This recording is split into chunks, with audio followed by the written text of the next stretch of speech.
Hoy,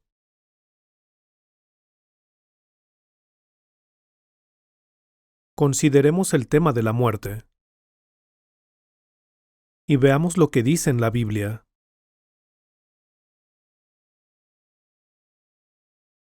No me refiero al tipo de muerte por el que se realizaría un funeral. Hace mucho tiempo, en el jardín del Edén, Dios ordenó a Adán, el ancestro del hombre, que no comiera del árbol del conocimiento del bien y del mal. Le dijo, el día que de él comas, sin duda morirás. Sin duda morirás. Adán comió del fruto, pero no murió. Siguió con vida. Incluso fue interrogado por haber comido del fruto, y luego fue expulsado del jardín del Edén. Sin embargo, un día murió, después de haber vivido una larga vida. Entre las cosas que Dios había dicho, se encuentran las palabras, el día que de él comas, sin duda morirás. Pero, Adán no enfrentó a la muerte hasta mucho tiempo después. Cuando Dios dijo, el día que de él comas, sin duda morirás, no lo dijo para predecir el día en que la vida de Adán llegaría a su fin, el día en que su espíritu dejaría su cuerpo y su cuerpo sería arrojado. Si ese fuera el caso, Adán hubiera muerto el mismo día que comió el fruto. Pero no murió, hasta mucho tiempo después de comer el fruto. No murió en el momento que comió de él. No murió ese día.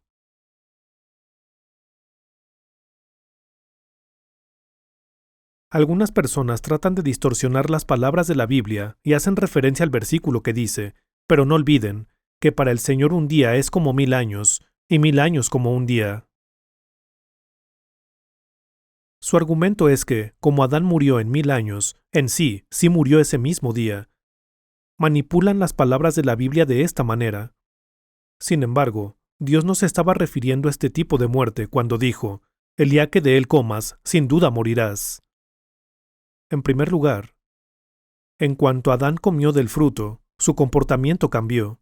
Tan pronto como comió del árbol del conocimiento del bien y del mal, sin que nadie le dijera nada, cosió hojas de higuera e hizo una cubierta. Adán fue el primer diseñador de moda del mundo. Se cubrió la parte inferior del cuerpo con la cubierta y se escondió entre los árboles. Cuando Dios llamó a Adán, respondió diciendo, me escondí porque estaba desnudo. Y entonces dice, ¿y quién te ha dicho que estás desnudo? Preguntó Dios. ¿Acaso has comido del fruto del árbol que yo te prohibí comer? Este relato aparece en Génesis capítulo 3. Satanás había engañado a Eva diciéndole, Dios sabe muy bien que cuando coman de ese árbol se les abrirán los ojos y llegarán a ser como Dios. Y por su codicia, comió el fruto. El resultado de esto quizá podría compararse con lo que ocurre cuando se le da un vaso de alcohol fuerte a una persona en su sano juicio.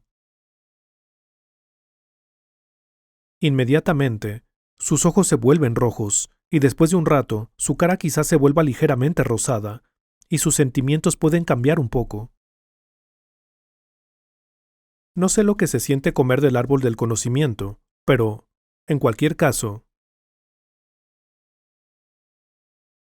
en el momento en que Adán comió de él, aunque su cubierta no tuviera nada que ver con el fruto, su comportamiento cambió. Así como también cambia el comportamiento de una persona cuando se emborracha. Por eso Dios le preguntó, ¿y quién te ha dicho que estás desnudo? ¿Acaso has comido del fruto del árbol que yo te prohibí comer? Y Adán inmediatamente respondió con un pretexto. La mujer que me diste por compañera me dio de ese fruto y yo lo comí. A partir de entonces, toda la humanidad heredó la práctica de buscar pretextos para todo. Pudo haber asumido alguna responsabilidad y admitido que había sido tentado y que había comido del fruto, pero en lugar de hacerlo dijo, la mujer que me diste me hizo comer, y comí. Luego, Dios no le preguntó a Eva por qué había comido el fruto. Le preguntó, ¿qué es lo que has hecho? ¿Por qué hiciste esto? Esto se debe a que, Eva no estaba presente cuando Dios dio a nuestro primer ancestro Adán su mandamiento. No sé dónde estaba ella, pero no recibió este mandamiento de Dios. Solo Adán recibió este mandamiento. Algunos podrían argumentar que un hombre y una mujer son un solo cuerpo, pero era un tiempo en que este asunto ni siquiera era relevante.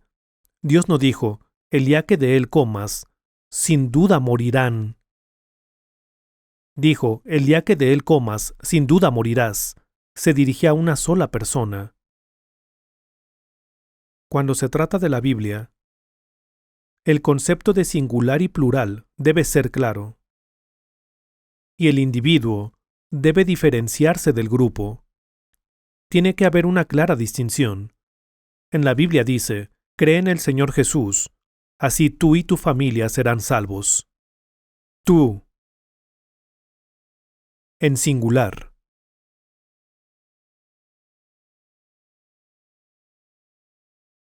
También, cuando dice, esa luz verdadera, la que alumbra a todo ser humano, venía a este mundo, dice que la luz verdadera vino, la luz de Dios alumbra al hombre. Está diciendo que esta luz era una luz que brilla sobre cada persona, no sobre dos personas, tampoco sobre una familia. De igual manera, en este caso, Dios le dijo a una sola persona, a Adán, el día que de él comas, sin duda morirás. Por eso, cuando leemos el Nuevo Testamento, encontramos que dice, por medio de un solo hombre el pecado entró en el mundo, y por medio del pecado entró la muerte. Fue así como la muerte pasó a toda la humanidad, porque todos pecaron. Esto significa que todas las personas se volvieron pecadores a causa de una persona, Adán. Cuando examinamos el significado de esto, Dios le dijo a Adán que no comiera del fruto. No sabemos si le llamó la atención a Adán el árbol del conocimiento o no. Pero entonces, el muy astuto y embustero Satanás estaba con la serpiente. Esa serpiente tentó a Adán. Si cualquiera de nosotros aquí piensa en una serpiente, solo pensamos en una criatura larga y delgada. Sin embargo, hay muchos tipos diferentes de serpientes. Hay formas de serpientes que ni siquiera podemos imaginar, que están más allá de nuestro conocimiento común. No sé qué tipo de serpiente era, pero esta serpiente existía antes de que las serpientes fueran maldecidas. Dios maldijo a la serpiente diciendo, te arrastrarás sobre tu vientre y comerás polvo. La serpiente fue transformada en una criatura que se arrastra por el suelo. Pero esta serpiente existía antes de esta maldición. Parece que, de alguna manera, esta serpiente fue capaz de comunicarse con el hombre. La serpiente le enseñó a la mujer que ella sería como Dios si comía del fruto. Le dijo que sería como Dios. Satanás fue muy astuto y le preguntó a Eva, ¿con que Dios les dijo que no comieran de ningún árbol del jardín? Si Eva hubiera sido un poco más lista, cuando Satanás le preguntó en plural, ella le habría dicho, ¿por qué dices con que Dios les dijo? Dios no nos mandó esto a los dos. Ve, pregúntale directamente a mi marido. Todo habría salido bien si ella hubiera hecho esto. Pero en lugar de eso, ella misma se presentó y dijo, podemos comer. Se incluyó con Adán y habló en plural. Esta forma plural procedía de Satanás, que había dicho, ¿con que Dios les dijo que no comieran de ningún árbol del jardín? Eva escuchó que le preguntó en plural, y sus pensamientos se alteraron. Por lo que respondió en plural, podemos comer. Si gritáramos en un edificio sin aislamiento acústico, o en las montañas, escucharíamos el eco de nuestra propia voz. Sin duda sería el sonido de nuestras voces, pero el sonido estaría alterado. Cuando la serpiente tentó a Eva, Eva llegó a pensar en términos del plural, nosotros, porque la serpiente le planteó su pregunta en plural, ¿con que Dios les dijo que no comieran de ningún árbol del jardín? Cuando la serpiente preguntó, ¿con que Dios les dijo que no comieran? Si Eva hubiera respondido que Dios nunca se había dirigido a ella, eso habría sido el final. Todo habría estado bien si Eva hubiera respondido que Dios solo se había dirigido a su marido Adán y que no era asunto suyo. Pero cuando se le hizo la pregunta, ¿les dijo que no comieran? Ella respondió, podemos, e hizo una suposición y dijo, de lo contrario morirán, o para que no muráis, como dicen algunas traducciones de la Biblia. Entonces, Satanás le aseguró diciendo, no es cierto, no van a morir. Entonces la mujer vio que el fruto del árbol era bueno para comer, y que era atractivo a la vista, y era deseable para adquirir sabiduría, y comió del fruto. Tal vez le gustó mucho su sabor, o tal vez la hizo muy feliz. En cualquier caso, luego le dio un poco a su marido. Me pregunto, ¿qué habría hecho yo en el lugar de su marido? Si el marido le hubiera dicho, ¿por qué has comido lo prohibido? Cómelo tú, yo no voy a comerlo. ¿Habría amor entre ellos? Tal vez fue porque él amaba y se preocupaba por ella, y no podía olvidar su amor por ella, que tomó el fruto y comió de él.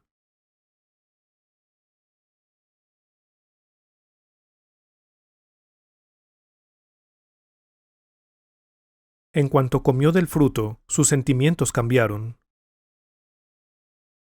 Comenzó a evitar y a temer a aquel a quien debía amar, aquel que lo había creado. Fue debido a este miedo que se escondió.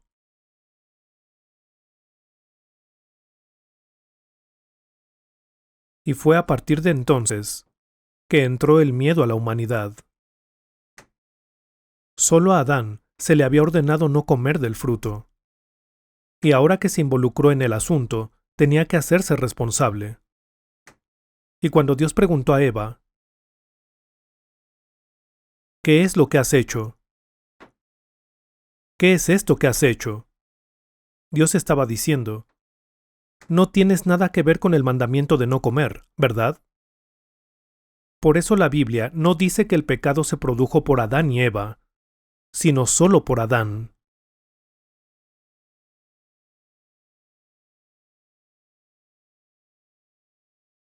Eva no tuvo nada que ver. Por eso, Dios dice que la simiente de la mujer sería el enemigo de la serpiente.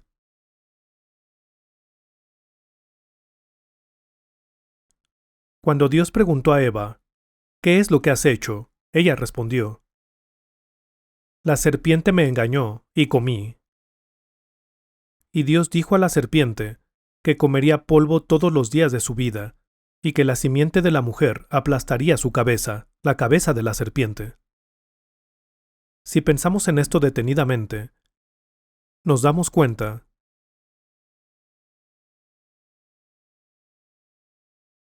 de que en este mundo no existe alguna simiente de la mujer. No hay nadie que sea descendencia de mujer, excepto Jesús. Todos somos descendientes de hombre. La semilla original procede del Padre. Pero Eva recibió una promesa. Dice, la simiente de ella. Después de que pasara mucho tiempo,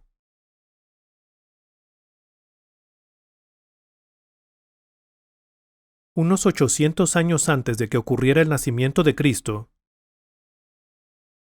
se profetizó, la Virgen concebirá y dará a luz un hijo, y lo llamarán Emmanuel, que significa Dios con nosotros.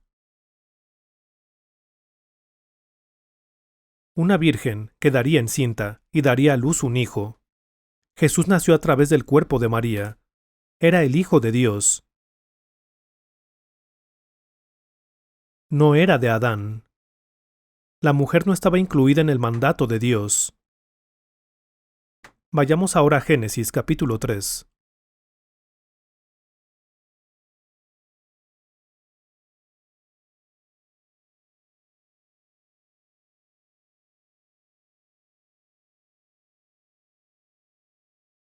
Génesis capítulo 3. Por favor, lea desde el versículo 1.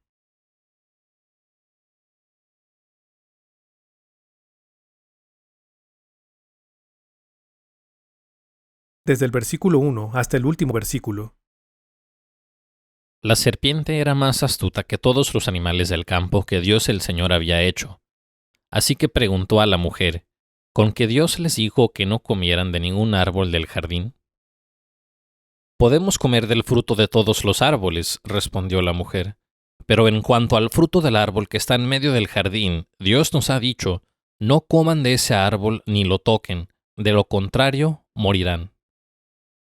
Pero la serpiente dijo a la mujer, no es cierto, no van a morir.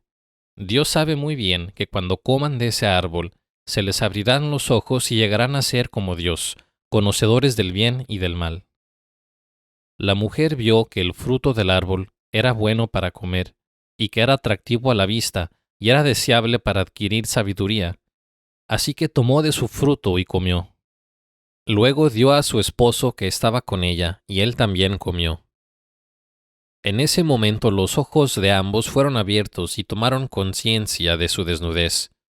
Por eso, para cubrirse, entretejieron hojas de higuera.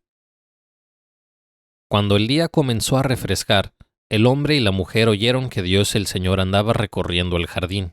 Entonces corrieron a esconderse entre los árboles para que Dios no los viera. Pero Dios el Señor llamó al hombre y dijo, ¿Dónde estás? El hombre contestó, escuché que andabas por el jardín y tuve miedo porque estoy desnudo, por eso me escondí. ¿Y quién te ha dicho que estás desnudo? Preguntó Dios. ¿Acaso has comido del fruto del árbol que yo te prohibí comer? Él respondió, la mujer que me diste por compañera me dio de ese fruto y yo lo comí. Entonces Dios el Señor preguntó a la mujer, ¿qué es lo que has hecho? La serpiente me engañó y comí, contestó ella. Dios el Señor dijo entonces a la serpiente, por causa de lo que has hecho, maldita serás entre todos los animales, tanto domésticos como salvajes. Te arrastrarás sobre tu vientre y comerás polvo todos los días de tu vida. Pondré enemistad entre tú y la mujer, y entre tu simiente y la de ella. Su simiente te aplastará la cabeza, pero tú le herirás el talón. A la mujer dijo, multiplicaré tu sufrimiento en el parto, y darás a luz a tus hijos con dolor. Desearás a tu marido, y él te dominará. Al hombre dijo, por cuanto hiciste caso a tu esposa y comiste del árbol del que te prohibí comer, maldito será el suelo por tu culpa. Con sufrimiento comerás de él todos los días de tu vida. La tierra te producirá cardos y espinas y comerás hierbas silvestres. Te ganarás el pan con el sudor de tu frente, hasta que vuelvas a la misma tierra de la cual fuiste sacado. Porque polvo eres, y al polvo volverás. El hombre llamó Eva a su mujer, porque ella sería la madre de todo ser viviente. Dios el Señor hizo ropa de pieles para el hombre y su mujer, y los vistió. Y Dios el Señor dijo, el ser humano ha llegado a ser como uno de nosotros, pues tiene conocimiento del bien y del mal. No vaya a ser que extienda su mano y también tome del fruto del árbol de la vida, lo coma y viva para siempre. Entonces Dios el Señor expulsó al ser humano del jardín del Edén para que trabajara la tierra de la cual había sido hecho. Luego de expulsarlo, puso al oriente del jardín del Edén a los querubines y una espada ardiente que se movía por todos lados para custodiar el camino que lleva al árbol de la vida.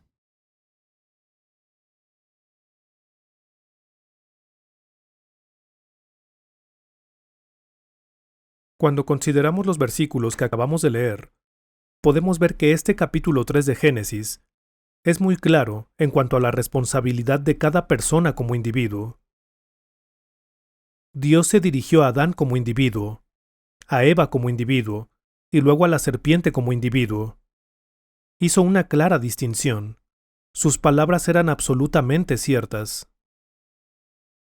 En Génesis capítulo 3, versículo 1 dice, la serpiente era más astuta que todos los animales del campo que Dios el Señor había hecho, así que preguntó a la mujer, ¿con que Dios les dijo que no comieran de ningún árbol del jardín?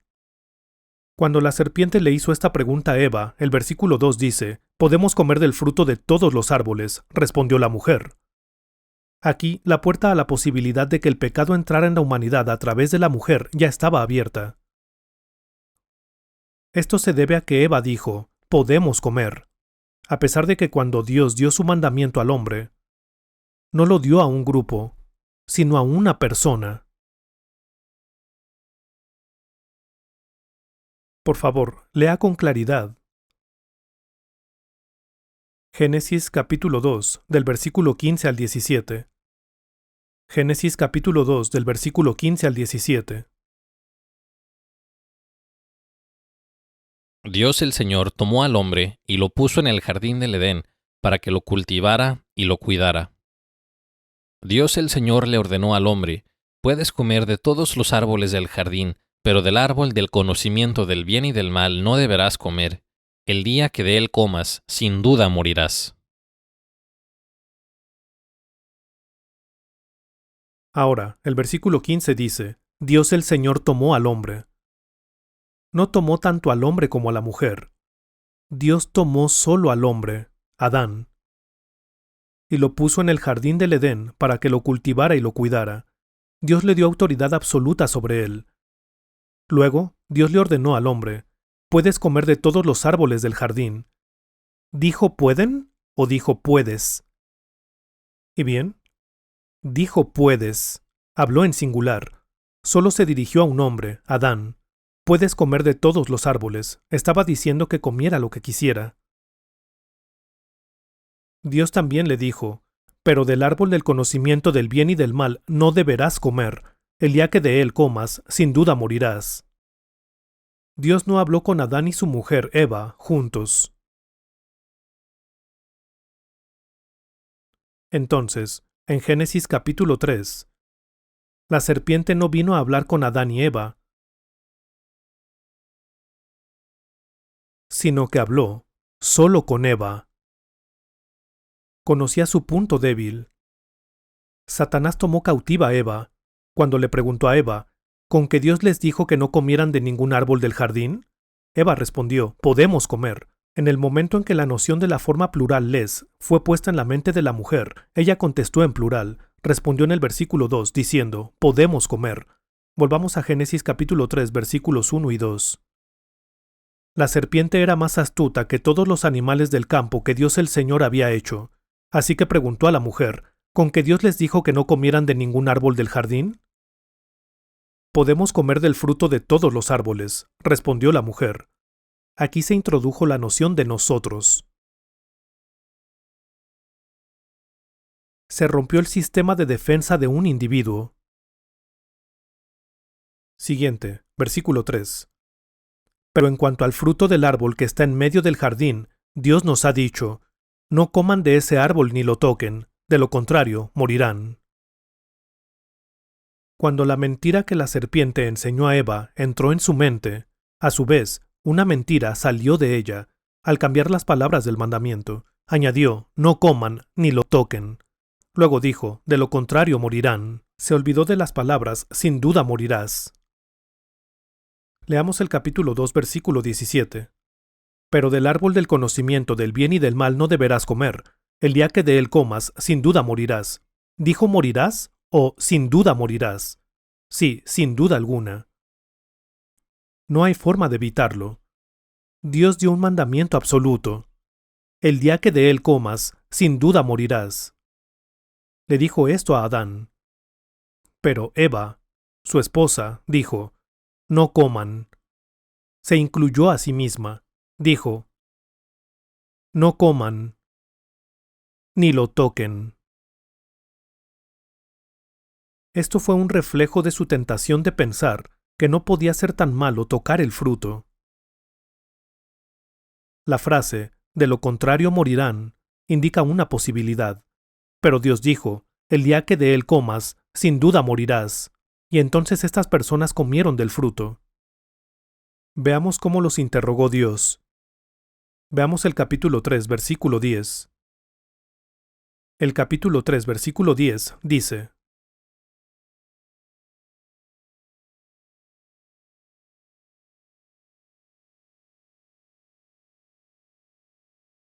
el hombre contestó, escuché que andabas por el jardín y tuve miedo porque estoy desnudo, por eso me escondí.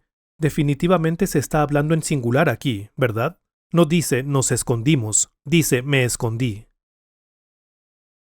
El versículo 11 dice, ¿y quién te ha dicho que estás desnudo? Preguntó Dios, ¿acaso has comido del fruto del árbol que yo te prohibí comer? Dios se dirigió a Adán, dijo, ¿quién te ha dicho? No les preguntó como grupo si habían comido el fruto que había prohibido. Esa habría sido una pregunta irresponsable. Ahora el versículo 12. Él respondió, la mujer que me diste por compañera me dio de ese fruto y yo lo comí. Esta fue la primera de las excusas.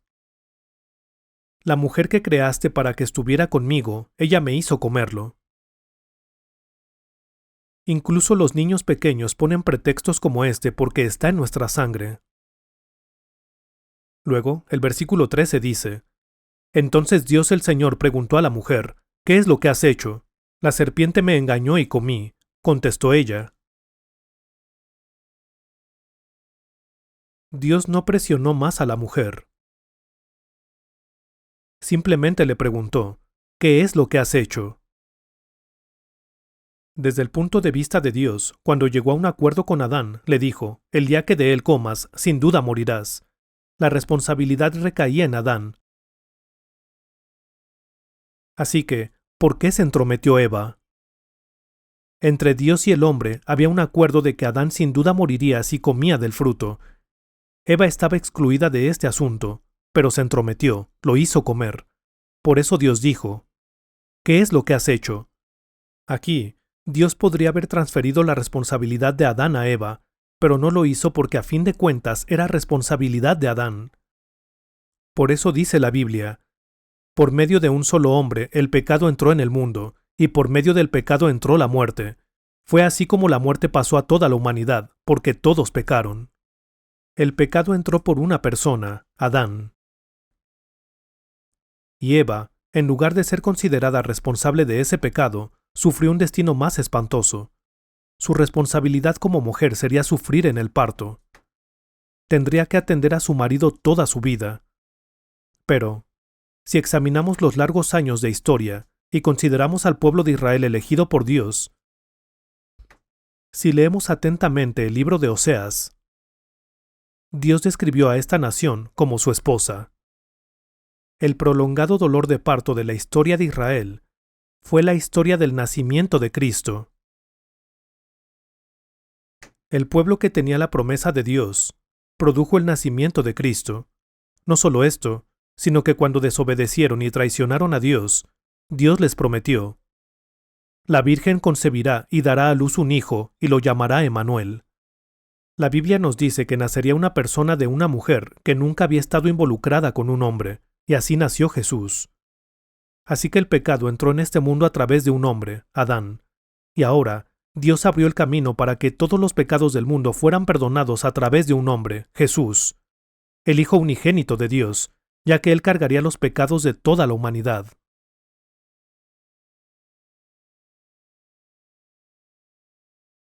Así que cada vez que leemos Génesis capítulo 3,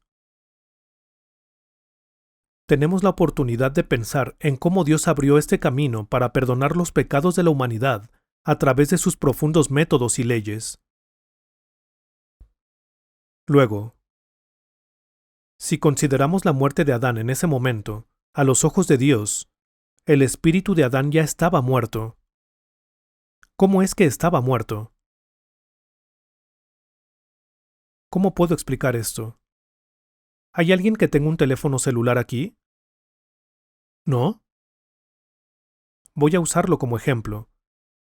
Cuando fabrican un teléfono celular, le hacen pruebas.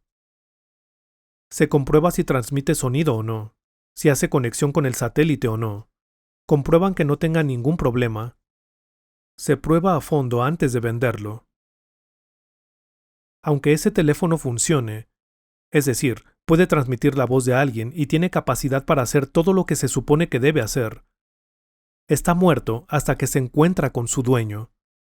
Cuando alguien paga por comprarlo, desde el día en que pasa a ser su propiedad y se designa su número de teléfono, ese teléfono cobra vida, puede establecer una conexión, pero si el propietario no paga la factura o si hay algún otro problema, el teléfono se muere. Sin embargo, el teléfono no está descompuesto. Aunque el teléfono esté vivo, está muerto en el sentido de que no puede establecer una conexión. Cuando se trata del ser humano, entre todas las creaciones que Dios hizo, vio que era muy bueno. Después de crear al hombre, Dios se sintió realmente complacido, estaba feliz y lleno de gozo. Después de que hizo a cada una de sus creaciones, Dios consideró que era bueno.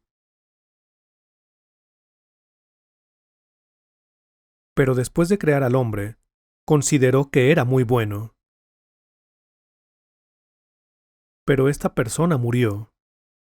No es que se convirtiera en un cadáver, sino que se cortó la comunicación de su espíritu con Dios. Empezó a tenerle miedo a Dios. Así que, a los ojos de Dios, su espíritu estaba muerto. Esta es la razón por la que Jesús vino a este mundo, para dar vida a los muertos. ¿Por qué? Cuando Dios creó los cielos y la tierra, hizo una expansión en medio de las aguas y las separó. Podemos leer de esto en Génesis capítulo 1. En cuanto al primer día, la Biblia dice, y dijo Dios que haya luz, y la luz llegó a existir. Dios consideró que la luz era buena. Génesis capítulo 1 comienza así. En el principio Dios creó los cielos y la tierra. La tierra no tenía forma y estaba vacía, las tinieblas cubrían el abismo y el Espíritu de Dios se movía sobre la superficie de las aguas. Y dijo Dios que haya luz, y la luz llegó a existir. Vino la noche y llegó la mañana, ese fue el primer día. Y dice, Dios consideró que era buena. Luego en el segundo día dijo Dios, que haya una expansión en medio de las aguas y que las separe.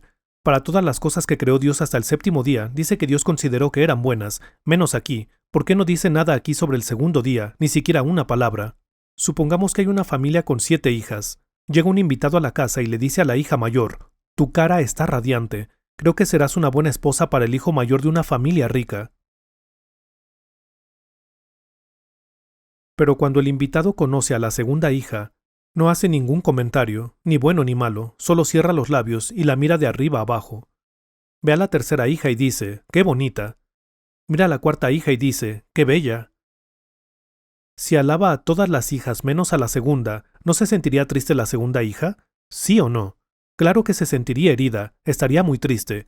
Así que si alguien alabara a todas las demás y dijera que son lindas o bonitas y maravillosas, pero no dijera nada de la segunda hija, ¿no se sentiría herida? En ese caso, si Dios estaba realmente complacido hasta cuando creó a Adán, ¿por qué motivo no diría nada sobre el segundo día? ¿Acaso Dios lo olvidó? Pensemos en esto. Por favor, lea Génesis, capítulo 1.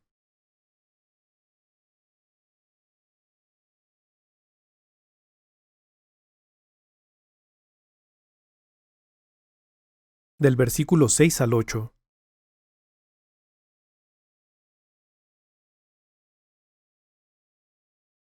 Y dijo Dios, que haya una expansión en medio de las aguas y que las separe. Y así sucedió. Dios hizo la expansión que separó las aguas que están debajo de las aguas que están arriba. A esta expansión Dios la llamó cielo. Vino la noche y llegó la mañana. Ese fue el segundo día. ¿Dice que Dios estaba contento o no? Tampoco dice que fuera malo, ¿verdad? Dios hizo la expansión. Era allí donde Satanás había venido a morar. Satanás. Hace mucho tiempo, mucho antes de la creación de Dios. En el lugar santo donde Dios moraba, un arcángel fijó su mirada en la posición de Dios. Codiciaba el trono de Dios, por lo que fue expulsado.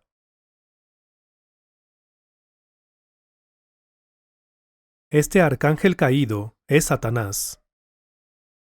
Fue expulsado y ocupó este lugar, la expansión.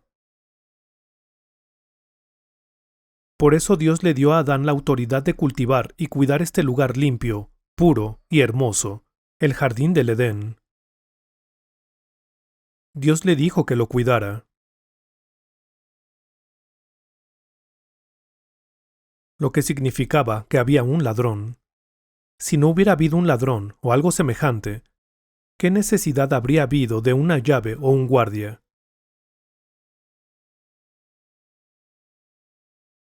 Pero Dios puso a Adán en el jardín para que lo cultivara y lo cuidara, porque ya estaba presente aquel que es motivo de precaución, aquel que gobierna los aires.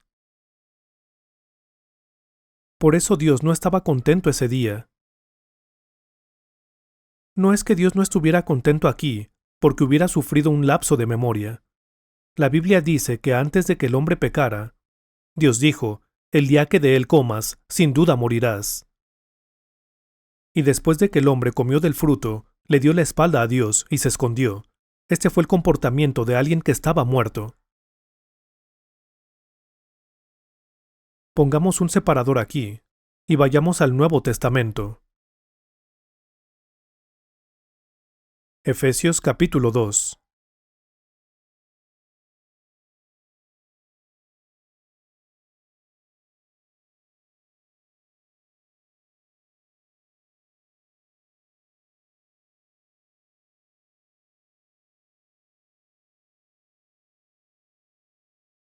Si ya lo encontraron, leamos juntos el versículo 1. En otro tiempo ustedes estaban muertos en sus transgresiones y pecados. El apóstol Pablo escribió estas palabras en la carta a los Efesios, a los cristianos de Éfeso, es decir, a las personas que creían en Jesús. En otro tiempo ustedes estaban muertos en sus transgresiones y pecados, pero fueron vivificados. La iglesia de los Efesios no era una reunión de mentirosos. No replicaron diciendo, ¿cómo que hemos sido vivificados, cuando hemos muerto? Aunque habían estado respirando, hablando y moviéndose, sus espíritus habían estado muertos a los ojos de Dios.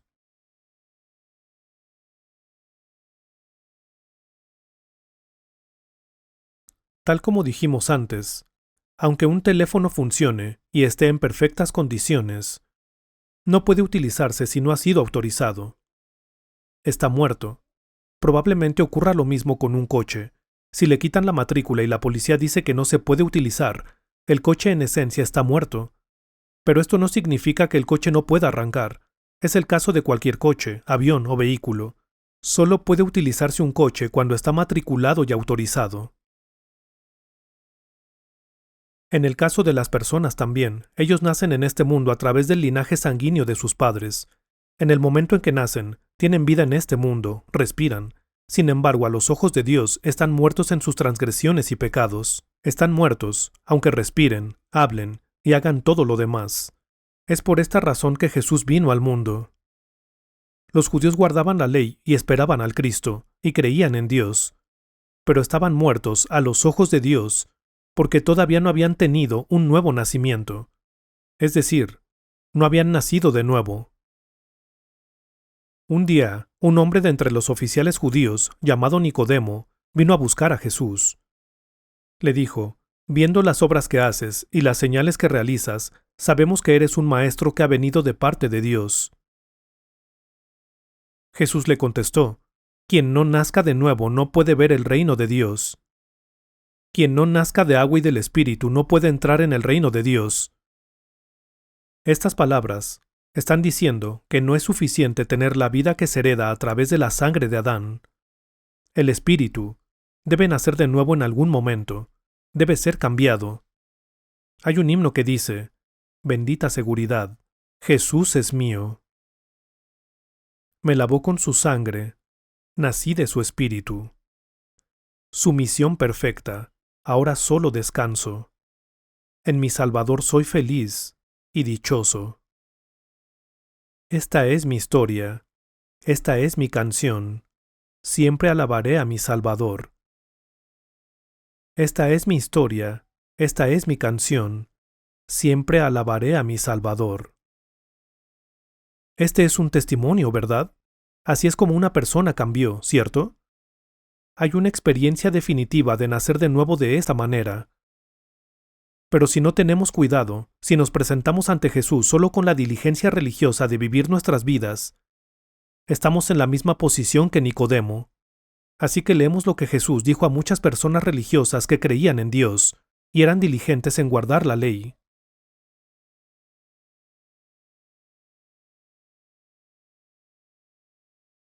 Pongamos un separador en Efesios y vayamos a Juan capítulo 5.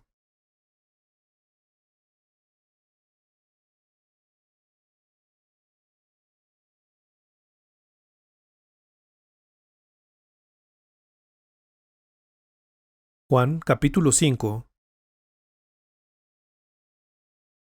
versículos del 25 al 29. Leámoslo todos juntos en voz alta. Les aseguro que ya viene la hora, y ha llegado ya, en que los muertos oirán la voz del Hijo de Dios, y los que la oigan vivirán. Porque así como el Padre tiene vida en sí mismo, así también ha concedido al Hijo el tener vida en sí mismo, y le ha dado autoridad para juzgar, puesto que es el Hijo del Hombre. No se asombren de esto, porque viene la hora en que todos los que están en los sepulcros oirán su voz y saldrán de allí. Los que han hecho el bien resucitarán para tener vida, pero los que han practicado el mal resucitarán para ser juzgados. En este pasaje el versículo 25 dice: Les aseguro que ya viene la hora, y ha llegado ya, en que los muertos oirán la voz del Hijo de Dios, y los que la oigan vivirán. Para la ciencia moderna, o para un antropólogo moderno, o un biólogo, o cualquiera de esas personas, estas palabras no tienen sentido. Simplemente no es posible. Cuando una persona muere, su cerebro muere, y sus nervios auditivos dejan de funcionar. Entonces, ¿cómo pueden los muertos oír alguna voz? La Biblia lo dice claramente. La Biblia dice: El que no tiene el Espíritu no acepta lo que procede del Espíritu de Dios, pues para él es locura, no puede entenderlo, porque hay que discernirlo espiritualmente. Esto está escrito en 1 Corintios. A la luz de esto, Jesús dijo: Les aseguro que ya viene la hora, y ha llegado ya, en que los muertos, los que estaban muertos en Adán para siempre a los ojos de Dios, oirán la voz del Hijo de Dios. La gente podría decir que los muertos no pueden oír porque sus nervios auditivos están muertos, pero esto no es de lo que Jesús estaba hablando. Aunque la gente ya puede oír y detectar sonidos, Él estaba haciendo una promesa de que oirán la voz de Dios y sus espíritus despertarán. Les aseguro que ya viene la hora, y ha llegado ya, en que los muertos oirán la voz del Hijo de Dios, y los que la oigan vivirán. Mientras la gente escucha las palabras de Dios, algunas personas pueden llegar a estar muy agradecidas. Se dan cuenta en su conciencia de que oyen la voz del Señor a través de las palabras de la Biblia, y un día su problema se resuelve.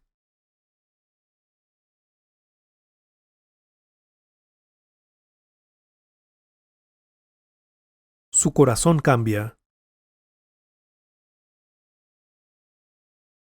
Se sienten muy agradecidos. ¿Por qué? Porque han escuchado la voz de Dios en su corazón.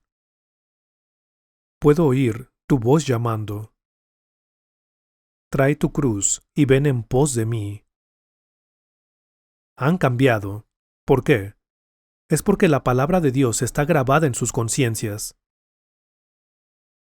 Aquí, en este pasaje dice: Viene la hora, y ha llegado ya, en que los muertos oirán la voz del Hijo de Dios, y los que la oigan vivirán. Porque así como el Padre tiene vida en sí mismo, así también ha concedido al Hijo el tener vida en sí mismo, y le ha dado autoridad para juzgar, puesto que es el Hijo del Hombre. Estas son las palabras del juez, Jesús. Podemos entender lo que Jesús estaba diciendo si leemos el capítulo 5 de Juan. Ustedes estudian con diligencia las Escrituras porque piensan que en ellas hallan la vida eterna, y son ellas, el Antiguo Testamento, las que dan testimonio en mi favor. Se recibe la vida eterna a través de Jesús. La promesa de la vida eterna es una promesa de que podemos recibir lo que se perdió y fue quitado cuando Adán comió del fruto del árbol del conocimiento del bien y del mal. Así que, si leemos Juan capítulo 5 hasta el final, encontramos estas palabras que se nos han dado. Jesús dijo a los judíos: Si creyeran a Moisés, me creerían a mí, porque de mí escribió él. Esto significa que, si los judíos que creían en Moisés hubieran creído en las palabras de Jesús, habrían sabido que vivían en este mundo para obtener la vida eterna. Este es el camino en el que se encontraba Jesús. Jesús estaba diciendo que desde que el pecado entró en el mundo a través de una persona, Adán, ahora, a través de Jesús, el último Adán, se ha abierto el camino para obtener la vida. Ahora volvamos a Efesios capítulo 2.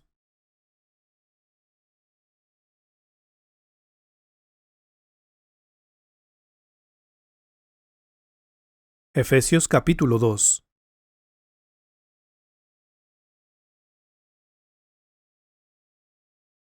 Capítulo 2, versículo 1. En otro tiempo ustedes estaban muertos en sus transgresiones y pecados, en los cuales andaban conforme a los poderes de este mundo. Se conducían según el que gobierna los aires, según el Espíritu que ahora ejerce su poder en los que viven en la desobediencia.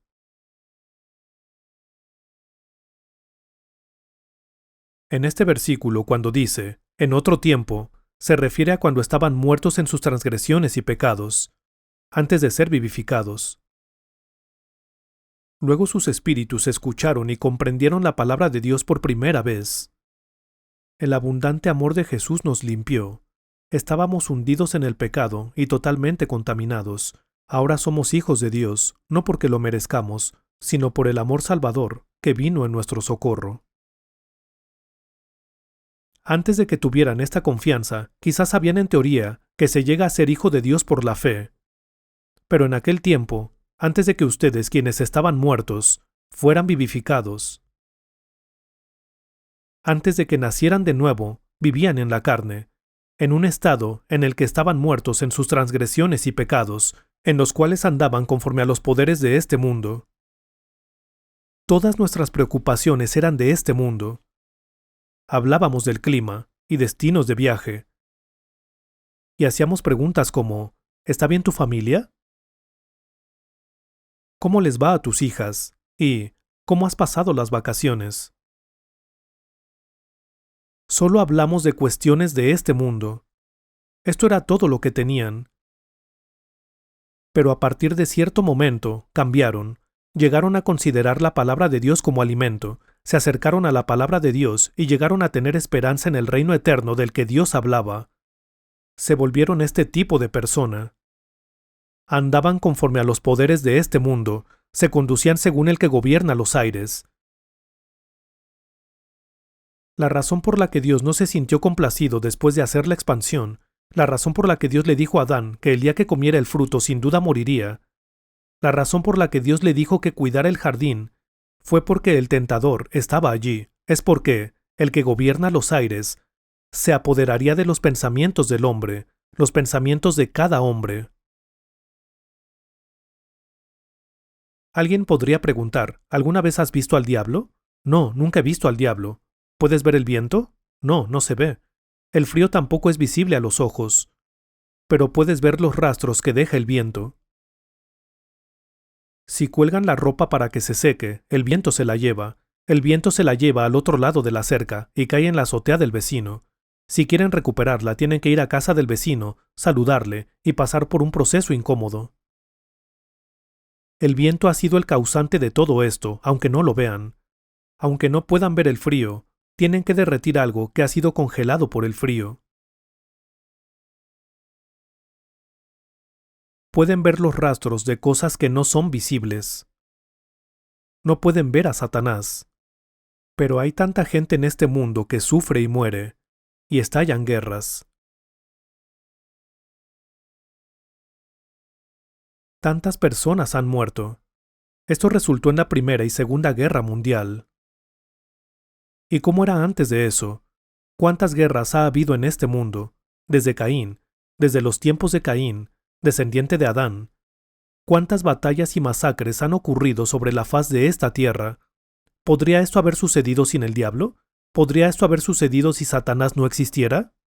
El diablo es muy amistoso con la gente, muy cercano a las personas y aparentemente inocente. El diablo extiende tranquilamente una mano de tentación al espíritu de una persona. ¿Tienen idea alguna de lo bonito que es el diablo? Permítanme contarles una historia. Hace mucho tiempo en la nación de Israel había una persona extremadamente fuerte. Esta persona tremendamente fuerte llegó a enamorarse de una mujer filistea. Su nombre era la señorita Dalila. ¿Y su marido? Este hombre, el señor Sansón. Dalila tenía el poder de tentar a Sansón, de manera que le cortaron el cabello, lo que finalmente lo llevó a su propia destrucción. Si ella hubiera tenido colmillos, uñas largas, y se hubiera acercado a Sansón diciéndole, voy a vencerte, lo único que hubiera tenido que hacer es pisarla y entonces ella moriría. Pero a los ojos de Sansón, esta mujer que lo tentó, parecía ser una de las más bellas obras maestras de Dios. Sansón se enamoró completamente de ella. Esto demuestra que el diablo puede ser realmente hermoso. Satanás no es de ninguna manera una criatura con colmillos o algo terriblemente malvado como esto. No tiene cuernos ni nada parecido. Satanás captura las mentes de toda la humanidad y crea estas falsas doctrinas y hace que la gente tome falsos caminos que los lleva hacia el infierno. Por eso la gente canta un himno que dice: «Cuán glorioso es el cambio operado en mi ser, viniendo a mi vida el Señor». Cambian completamente porque han recibido la luz de Jesucristo. Leamos juntos Efesios capítulo 2 versículos 1 y 2. Como repaso. En otro tiempo ustedes estaban muertos en sus transgresiones y pecados, en los cuales andaban conforme a los poderes de este mundo, se conducían según el que gobierna los aires, según el Espíritu que ahora ejerce su poder en los que viven en la desobediencia. Esto se debe a que tienta al mundo entero y busca los corazones de todas las personas del mundo. No importa lo rectos o buenos que sean, a los ojos de Dios, la moral, las enseñanzas o las leyes con las que se cubren, los ha alejado de Dios. Esto es como una nube negra que obstruye el sol, de modo que no pueden verlo, aunque lo intenten.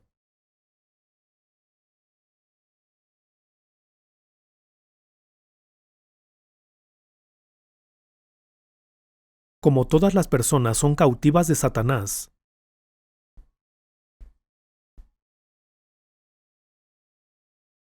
Dios envió al Espíritu Santo a esta tierra para liberarnos.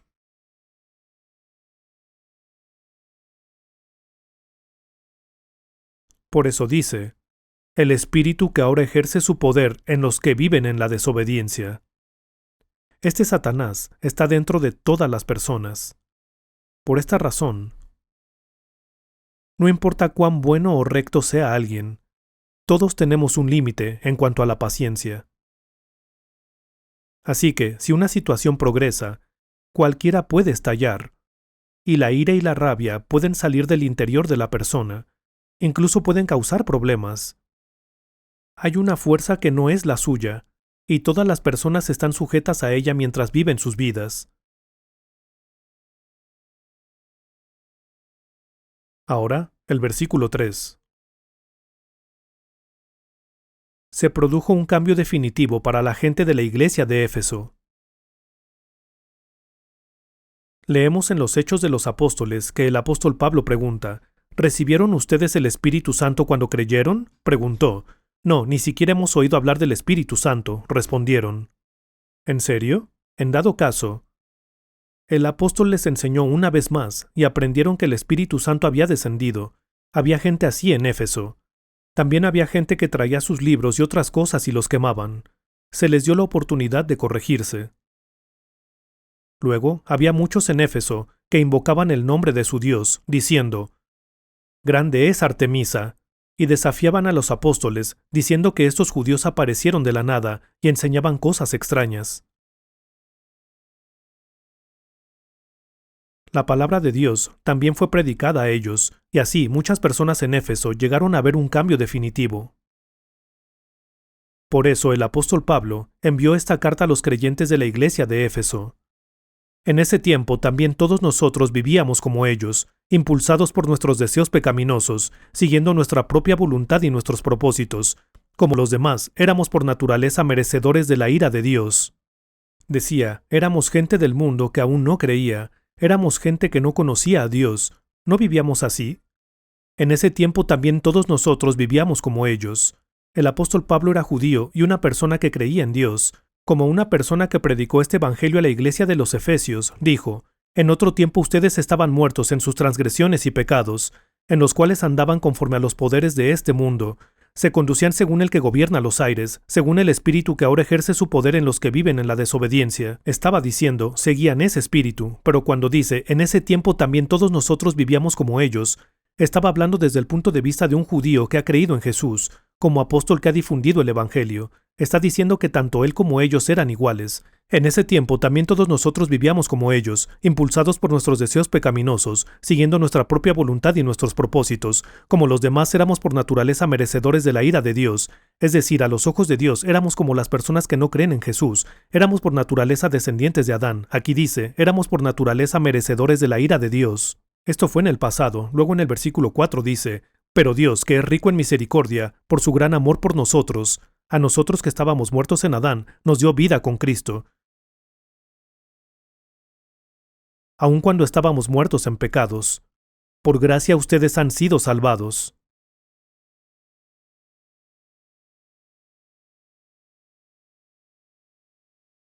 No es que vayamos a ser salvados, hemos sido salvados. Si no pueden creer estas palabras, surgen dudas y se preguntan cómo se puede hablar de la salvación con tanta facilidad. Esta mentalidad procede de la diligencia religiosa. Se trata de alguien que no tiene gratitud en su corazón por haber sido salvado. ¿Por qué ocurre esto? Es porque el Espíritu que lo ha salvado no se ha manifestado en su corazón.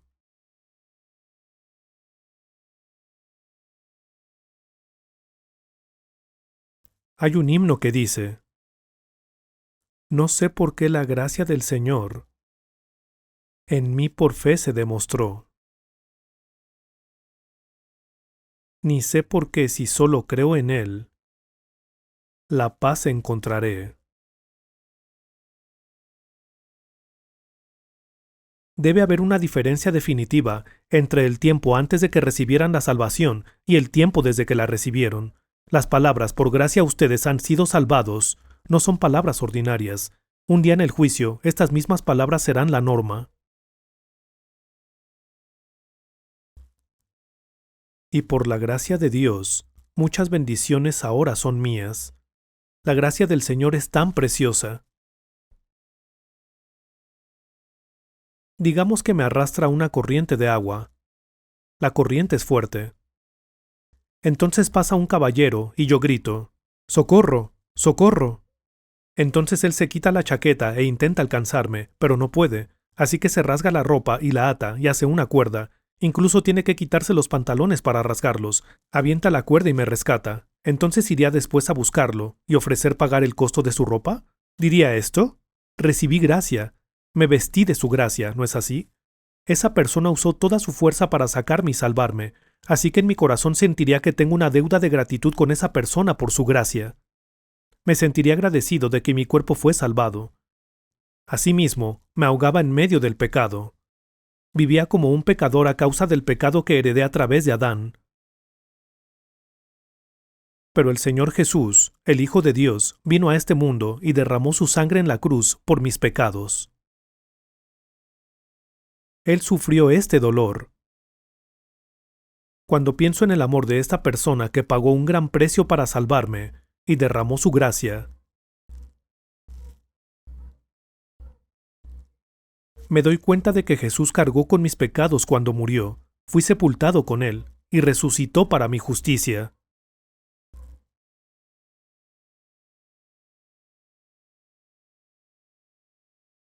Nos dio vida con Cristo, aun cuando estábamos muertos en pecados. Por gracia ustedes han sido salvados, y en unión con Cristo Jesús, Dios nos resucitó y nos hizo sentar con Él en las regiones celestiales.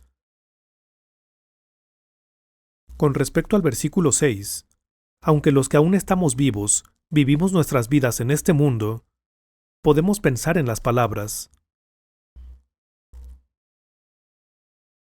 he sido crucificado con Cristo. Al considerar detenidamente la muerte de Jesús, me doy cuenta de que Dios puso mis pecados sobre su Hijo e hizo que recibiera el juicio por mi causa. Pongamos un separador aquí y vayamos a Gálatas capítulo 2 por un momento. Está justo antes de la carta a los Efesios.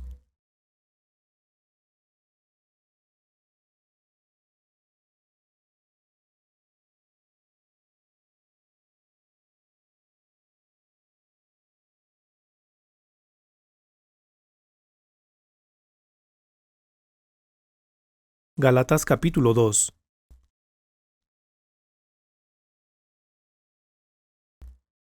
Leamos desde el versículo 16.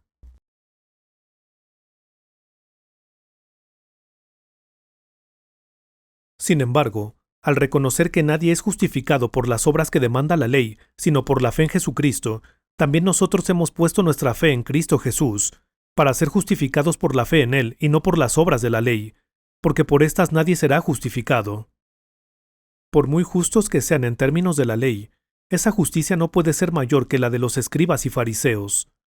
Jesús dijo a los judíos: no van a entrar en el reino de los cielos a menos que su justicia supere la de los fariseos y la de los maestros de la ley. Consideremos estas palabras. Los judíos ayunan 2 veces por semana, ofrecen la 10ª parte de sus ingresos y se esmeran en seguir todo lo que dice la ley. ¿Hemos vivido así nuestras vidas?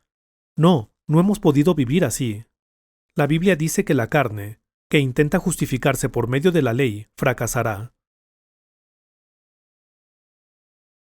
En estos versículos, vemos que Pablo se había considerado intachable en la ley, pero cuando se vio a sí mismo a la luz de la ley, vio que era un pecador. En 1 de Timoteo, Pablo dijo: pecadores, de los cuales yo soy el primero. Pablo testificó que Dios le dio esta gracia para que pudiera servir de ejemplo a las personas que iban a creer en él en las generaciones posteriores a él. Ahora leamos el versículo 20 todos juntos.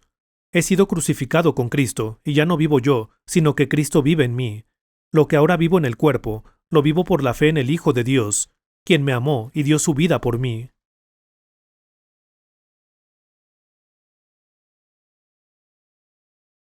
Aquí, Pablo unifica la muerte de Cristo con la suya. He sido crucificado con Cristo, y ya no vivo yo, sino que Cristo vive en mí. Cuando una persona, que ha heredado el pecado de Adán y ha estado viviendo como pecador, se considera a sí misma a la luz de la muerte de Jesús, ve que Jesús murió realmente por sus pecados. Jesús fue sacrificado en mi lugar por mis pecados. Cuando una persona llega a saber y creer todo esto, es salvado por gracia. También sabe que Jesús resucitó y ascendió para sentarse a la diestra del trono de Dios a fin de actuar como mediador por él, como sumo sacerdote ante Dios. Cristo mora en lo alto, como aquel que hace una defensa por mis pecados. En 1 de Juan dice: tenemos un intercesor, Jesucristo. Él mora allí como aquel que actúa como mi intercesor. Así que morí con Jesús, y cuando Jesús resucitó, fui incluido en esto, y mi vida fue salvada.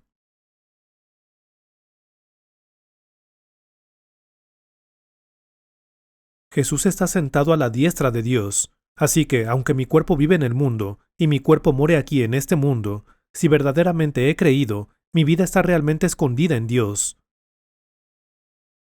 Así que cuando dice: y en unión con Cristo Jesús, Dios nos resucitó y nos hizo sentar con Él en las regiones celestiales, es allí donde debemos ir. Se les ha prometido esto si verdaderamente han llegado a creer. Dice: y en unión con Cristo Jesús, Dios nos resucitó. Este es el versículo 6, Efesios capítulo 2, versículo 6, y nos hizo sentar con Él en las regiones celestiales. Jesús dijo a sus discípulos: sin embargo, no se alegren de que puedan someter a los espíritus, sino alégrense de que sus nombres están escritos en el cielo. Hay un himno que dice: hay un nuevo nombre escrito en la gloria, y mío es, y mío es. Cuando reflexionan en por qué se escribieron esas palabras, por qué se les puso música y han llegado a ser cantadas por mis labios, se dan cuenta de que, aunque las palabras fueron escritas por una persona de otro país, tienen el mismo testimonio que ustedes. Es decir, si realmente han creído, tienen el mismo testimonio. Esto es igual en todo el mundo. Después de que Dios expulsó a Adán, para evitar la dispersión de la humanidad después del gran diluvio, la gente levantó la torre de Babel. Intentaron construirla tan alta como el cielo, pero Dios confundió su idioma. Después de que el idioma de la humanidad fuera confundido, cuando el Espíritu Santo descendió, estos idiomas confundidos se convirtieron en uno. Lo que esto significa es que, independientemente del país del que seamos, tenemos el mismo testimonio. Esta canción es probablemente más vigorizante que cualquier canción de marcha. Esto se debe a que la letra expresa la seguridad de una persona del lugar al que se dirige. Ahora, por favor, lea Filipenses capítulo 3.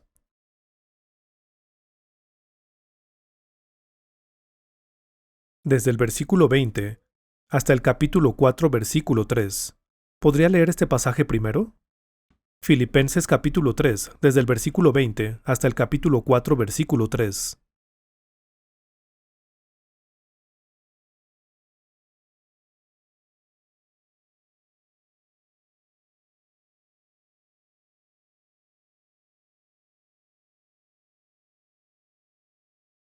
En cambio, nosotros somos ciudadanos del cielo, de donde anhelamos recibir al Salvador, el Señor Jesucristo.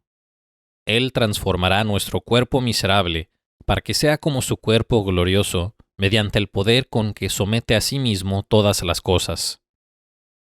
Por lo tanto, queridos hermanos míos, a quienes amo y extraño mucho, ustedes que son mi alegría y mi corona, manténganse así firmes en el Señor. Ruego a Evodia y también a Síntique que se pongan de acuerdo con el Señor. Y a ti, mi fiel compañero, te pido que ayudes a estas mujeres que han luchado a mi lado en la obra del Evangelio, junto con Clemente y los demás colaboradores míos, cuyos nombres están en el libro de la vida. Gracias. Deben haber sido cristianos llenos de confianza.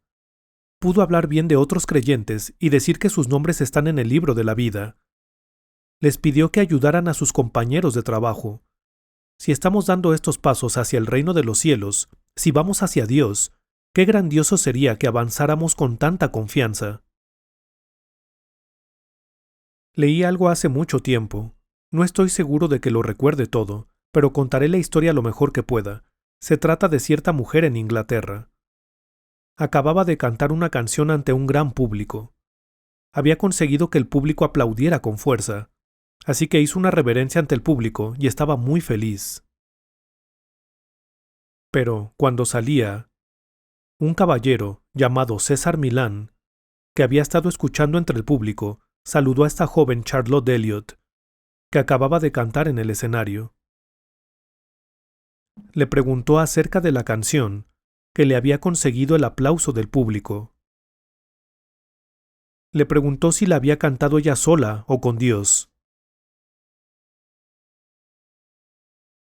Le preguntó: ¿fue algo para tu propia gloria solamente? Le dijo que, si no había cantado esa canción con Dios, no era diferente de las canciones de las prostitutas de la zona roja. La confrontó fríamente. Le dijo: perdóname, pero piensa en Dios, piensa en Jesucristo. Y se marchó. La mujer se fue a casa y estuvo dando vueltas en la cama toda la noche. Estaba muy molesta. Este hombre le había hablado así, y sin embargo, terminó despidiéndose cortésmente de ella antes de marcharse. Había respetado la etiqueta social. Esta mujer estaba angustiada, y esa noche escribió la letra de su propia canción, un himno. Tal como soy, sin más decir, que tu sangre fue derramada para mí. Ella escribió ese himno, tal como soy, bendito Cristo, heme aquí. Es un himno realmente hermoso, ¿verdad? Tal como soy. Si buscan el himno, verán que fue atribuido a ella, Charlotte Elliot. Hay un versículo en la Biblia que dice: al pueblo que formé para mí mismo, para que proclame mi alabanza. Que todo lo que respira alabe al Señor.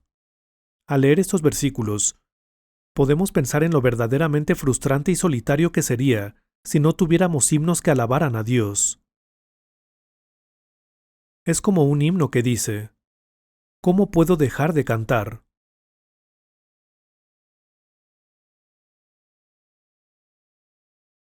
Todas las palabras y promesas de la Biblia son muy reales. Y llegará un día en que seremos cambiados para entrar en la realidad de Dios, y nos daremos cuenta de que realmente eran ciertas.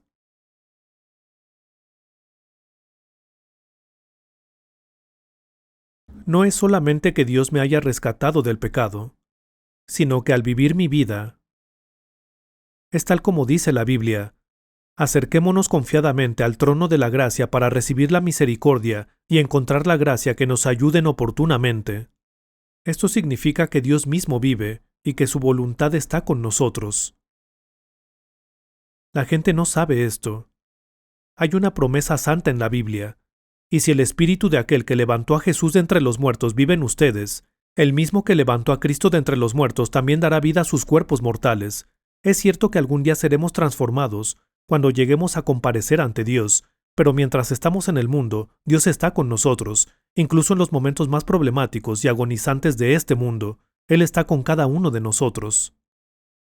Por eso, aunque en este mundo hay estándares de felicidad, cuando pienso en el hecho de que Jesucristo está conmigo en mi vida, y que la Biblia es la palabra que Dios mismo me ha dado, me doy cuenta de que la verdadera felicidad no puede estar en ningún otro lugar.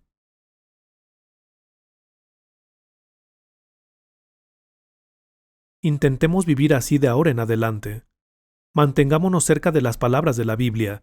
Realmente no hay nada mejor en este mundo. Curiosamente, si hay algo que ha cambiado desde que me acerqué a la Biblia, es que tengo algo que no es de este mundo, algo completamente distinto. ¿Cómo puede haber otra base para la felicidad? Solo tengo un deseo, mi Señor, servirte todos los días de mi vida, y después ir ante tu trono y cantar alabanza sin cesar. El tiempo vuela como una flecha, y Cristo nos redime. ¿Por qué entonces me aferraré a las cosas de la tierra? Mientras cantaba este himno, me puse detrás de una columna donde la gente no podía verme, y de repente empecé a llorar. Señor, muchas gracias. Yo era un pecador que vivía en este mundo en pecado, y tú me rescataste. Gracias por salvarme. Estaba tan agradecido. Aunque alguien me hubiera dado un regalo enorme, nada podría igualar el agradecimiento que sentí por esto. Esto es porque, antes de que conociera la palabra de Dios,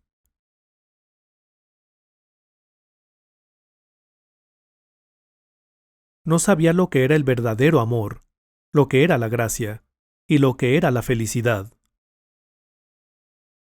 Yo tenía diferentes estándares de felicidad, tales como obtener el reconocimiento de otros, ganar premios y adquirir las cosas que yo quería, objetos deseables. Pero llegué a conocer la gracia de Dios, y lo que sentí se expresa en el himno. Día feliz, día feliz, cuando Jesús me lavó mis pecados. Esto realmente es cierto. Puede que la gente no sepa expresarlo bien, pero tienen esa confianza.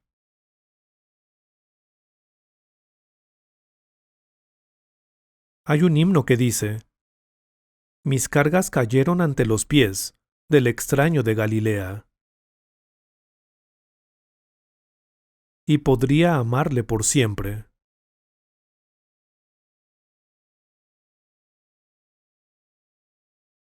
Esto es realmente cierto. Podría amarle por siempre. Pero, ¿cómo era antes de esto? Me sentía como si estuviera en un pasillo oscuro sin luces, chocando con los demás y pisándoles los pies y disculpándome. Aunque tenga cuidado de no pisar a nadie, acabo chocando con alguien y disculpándome. Esto puede ocurrir en un auditorio en el que se va la luz, pero así era mi vida antes. Siempre me esforzaba por hacer el bien en el mundo y trataba de llevar una vida limpia, pero siempre me acosaba el pecado. Pero un día, llegué a creer y a apoyarme en Dios. Desde ese día, ¿dónde encuentro la felicidad? No es como un poema que dice, la felicidad está al otro lado de esa montaña, tal como dice la Biblia. No van a decir, mírenlo acá, mírenlo allá, dense cuenta de que el reino de Dios está entre ustedes. La felicidad está dentro de ti. La experiencia del Espíritu naciendo de nuevo es muy parecida a la diferencia que se siente cuando uno se pone un abrigo y luego se lo quita cuando hace frío. Es similar a sentir que se quita una carga pesada del espíritu y se reviste de una experiencia nueva. Así que, si se enorgullecen de ser una persona de fe, pregúntense si siempre están alabando a Dios en sus vidas. En lugar de cantar himnos solo durante los servicios o en reuniones como esta, como lo hace mucha gente, pregúntense si tienen estos himnos en su vida. Sería bueno que se examinaran de esta manera. Volvamos al versículo 6.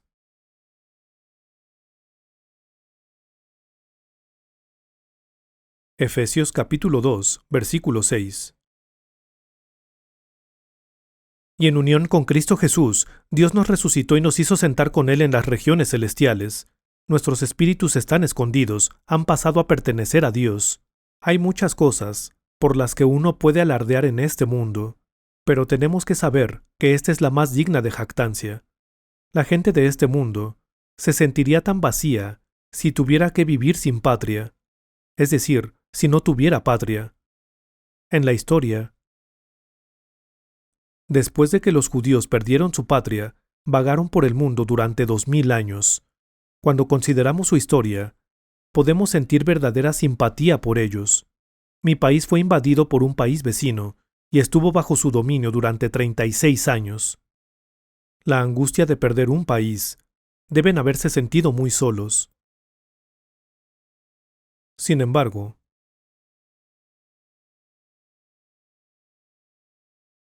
no importa a qué país del mundo pertenezcan, si es un país feliz y próspero, o uno miserable,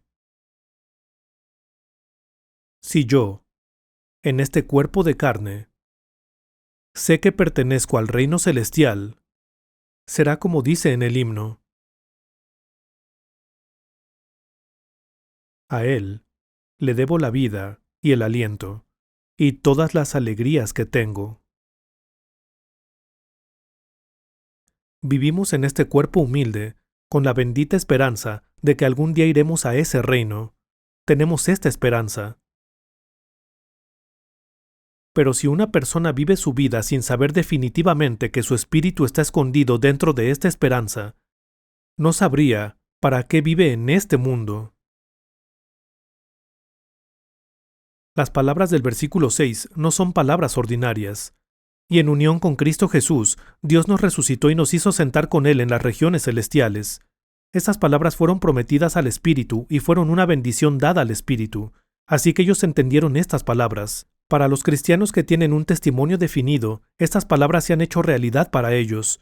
Si tienen un testimonio definido, entonces estas palabras se han hecho suyas.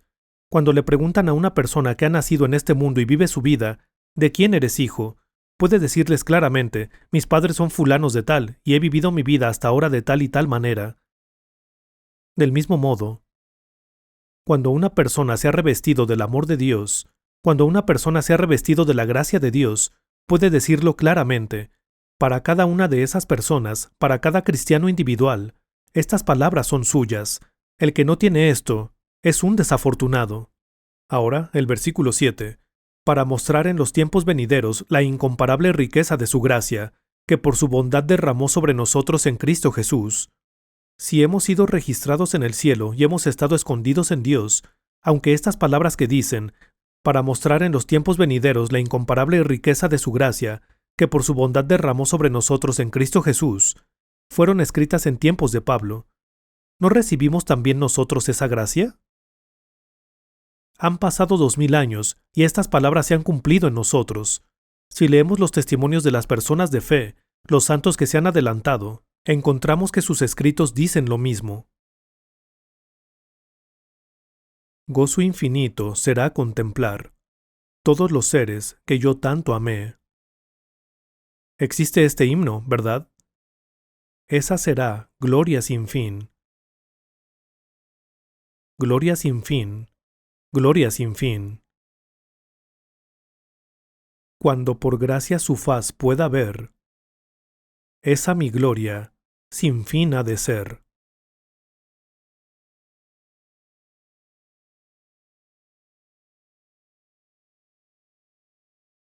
Aparte de alabar a Dios, ¿qué tenemos que sea tan grandioso? ¿Tenemos algo? No, nada. Todos estos himnos dicen que Él transformará nuestro cuerpo miserable para que sea como su cuerpo glorioso. Un día transformará nuestros cuerpos humildes en una forma semejante a su cuerpo glorioso. La Biblia dice que el día en que se cumpla esta promesa, seremos trasladados a un lugar increíblemente bendito. Sucederá tal como dice la Biblia.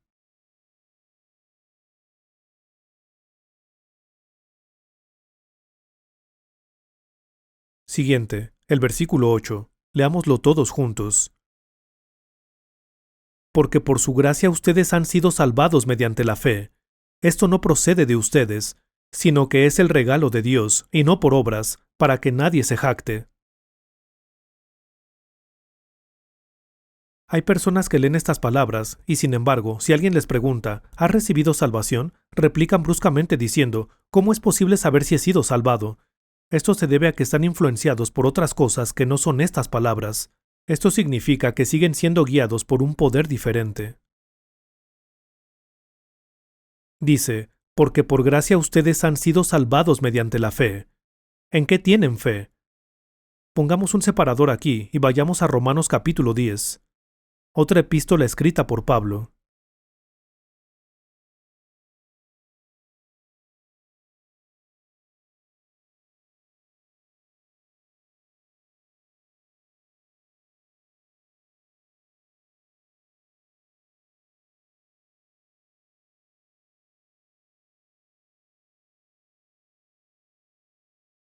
Si ya están en Romanos capítulo 10, leamos juntos los versículos 8, 9 y 10. ¿Qué afirma entonces? La palabra está cerca de ti, la tienes en la boca y en el corazón. Esta es la palabra de fe que predicamos. Siguiente. Que si confiesas con tu boca que Jesús es el Señor y crees en tu corazón que Dios lo levantó de entre los muertos, serás salvo. Porque con el corazón se cree para ser justificado, pero con la boca se confiesa para ser salvo. Esto está dentro del corazón de la persona, está en su boca y en su corazón. Si ese es el caso, leamos estas palabras y consideremos la cruz de Jesús. ¿Por qué era necesaria la cruz? Jesús el Señor ha derramado su sangre preciosa en la cruz. Su sangre ha purificado mi espíritu. Me salvó de mi pecado. ¿Por qué derramó su sangre en la cruz y murió? Podemos considerar las palabras de cierto creyente que nos ha precedido. Su nombre era Spurgeon. Él fue un famoso predicador revivalista de Inglaterra. Este hombre comenzó a predicar sermones cuando tenía 17 años. Cuando tenía como 16 años, un domingo, iba camino a la iglesia que asistía. Pero la nieve se había amontonado tanto que no pudo llegar a su iglesia, así que se detuvo en una iglesia cercana. Entró en la iglesia y sintió que la iglesia a la que iba era grande. Esta iglesia era pequeña, y miró para ver al hombre que predicaba en el púlpito que parecía, a los ojos de Spurgeon, estar vestido con ropas andrajosas. Alguien que parecía un zapatero o un sastre. Este hombre estaba leyendo un versículo del Antiguo Testamento. Vuelvan a mí, mírenme. Leyó este versículo y dijo, mírenme, mírenme. Soy Jesús, el Hijo de Dios. Derramo mi sangre por ustedes. Llevé una corona de espinas. Mis 2 manos fueron clavadas. Mis pies fueron clavados. Aquí está la herida de la lanza en mi costado. Mientras seguía explicando esto, el joven lo observó con mucha atención y pensó para sí, su sermón está al nivel de un sastre. No tiene nada más que decir, solo habla de la cruz. Siguió escuchando y pensando de este modo. Pero mientras escuchaba, el predicador le decía, mírame, mírame. Y entonces le dijo, joven, ¿por qué me miras a mí? Te estoy diciendo que mires a Jesús. Estas palabras impactaron a Spurgeon, y descubrió que Jesús había muerto por sus pecados. Se dio cuenta. Cambió en un momento. Este gran predicador vivió toda su vida delante de Dios. En aquellos días en que no había micrófonos, dedicó todos los días de su vida al Evangelio. Pensemos en Jesús. Si volvemos a pensar en ello, nuestro antepasado Adán cometió pecado, y nosotros heredamos ese pecado en nuestra sangre. Así como heredamos nuestros nombres de nuestros padres, heredamos nuestro pecado de nuestro antepasado Adán. Dios había dicho que el día en que Adán comiera el fruto, sin duda moriría. ¿Cuántos días tardó Adán en pecar el día en que pecó? ¿Tardó 10 días Adán en convertirse en pecador? ¿O tardó 20 días? ¿Tardó 2 días? Se convirtió en pecador en un día. Hay un versículo en la Biblia que dice, al día siguiente, Juan vio a Jesús que se acercaba a él y dijo, aquí tienen al Cordero de Dios, que quita el pecado del mundo. El Cordero que cargó los pecados de todo el mundo.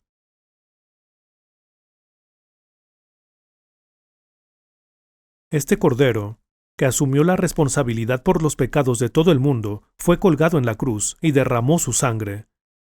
Hay un versículo en el Antiguo Testamento que se refiere a esto. En un solo día borraré el pecado de esta tierra. Para responder a la pregunta de cuántos días le tomó a Adán convertirse en pecador, le tomó un día. En un día se convirtió en pecador y lo transmitió a toda la humanidad. Cuando Jesús perdonó los pecados de esta tierra, ¿por cuántos días estuvo clavado en la cruz y perdonó nuestros pecados? Aquel día en que Jesús dijo, todo se ha cumplido, en la colina del Calvario, se hizo cargo de todos los pecadores que nacerían en esta tierra, incluyendo a las generaciones que vendrían y se irían, así como a todos los pecadores antes de que viniera a este mundo, cargó con los pecados de todos y murió, derramando su sangre en la cruz. En el monte Calvario estaba una cruz, emblema de afrenta y dolor. Estaba una cruz. Cuando cargó nuestros pecados, Jesús dijo, todo se ha cumplido. ¿Qué fue cumplido? Borró los pecados de todos los pecadores, derramó la sangre que lava esos pecados, y cumplió toda la obra de la redención.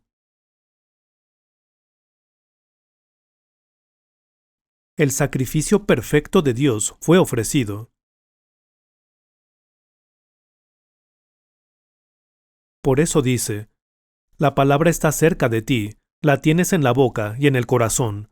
Esta es la palabra de fe que predicamos, que si confiesas con tu boca que Jesús es el Señor y crees en tu corazón que Dios lo levantó de entre los muertos, serás salvo. Porque con el corazón se cree para ser justificado, pero con la boca se confiesa para ser salvo. Esta salvación se describe en Efesios capítulo 2, versículos 8 y 9. Porque por gracia ustedes han sido salvados mediante la fe. Esto no procede de ustedes, sino que es el regalo de Dios y no por obras, para que nadie se jacte. Nadie puede jactarse, todos se salvan solo por gracia. Vayamos a Efesios capítulo 1, versículo 6.